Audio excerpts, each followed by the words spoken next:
Hi guys, I hope you're all well. In this video I want to discuss 3 things that you need to be aware of before going into a fat loss phase.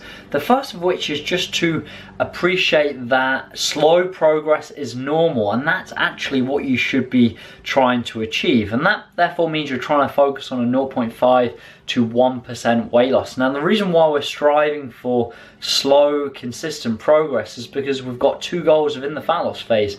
It's not just losing body fat, it's about trying to maintain as much muscle mass as possible. So realizing this up front, realizing that you're not going to lose 10 pounds in a couple of days and actually focus on a 0.5 to 1% weight loss target per week is what you should be striving for to try and maintain as much muscle mass within the fat loss phase.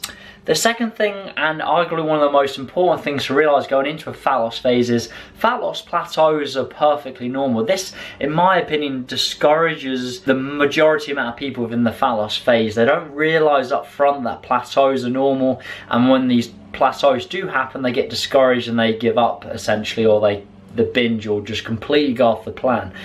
Knowing in advance that these plateaus are normal, and that's ultimately your cue to make a change to either calories or cardio to continue creating the energy deficit needed for fat loss by either dropping calories and or increasing cardio to basically continue creating that energy deficit. And multiple plateaus will be within any given fat loss phase. So realise that these plateaus are just around the corner, so just prepare yourself mentally and realise that's just your cue to make a change to continue creating the energy deficit needed for fat loss.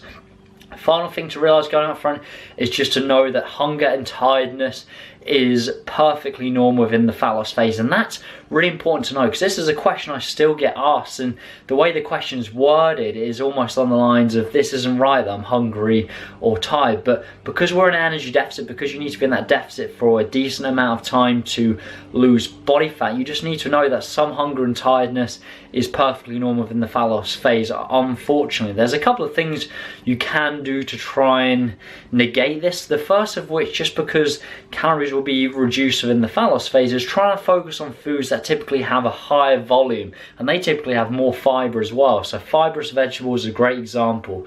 Very low calorie for the amount you can consume, and also they're very high in fibre, so really filling your plate with as much fibrous vegetables as possible can help to keep you fuller for longer, and also play a little trick on you to make you think you're eating more than you actually are. And you can apply that principle across the board, focusing on foods that are typically lower in calorie, have more volume, and that really can help with you feeling fuller for longer. In addition to that, one tactic I apply myself, and this is something I suggest to my coaching clients, is trying to move more of your calories later in the day.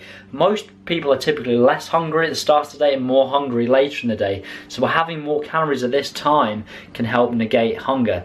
Now again, this does not have an impact on your fat loss progress.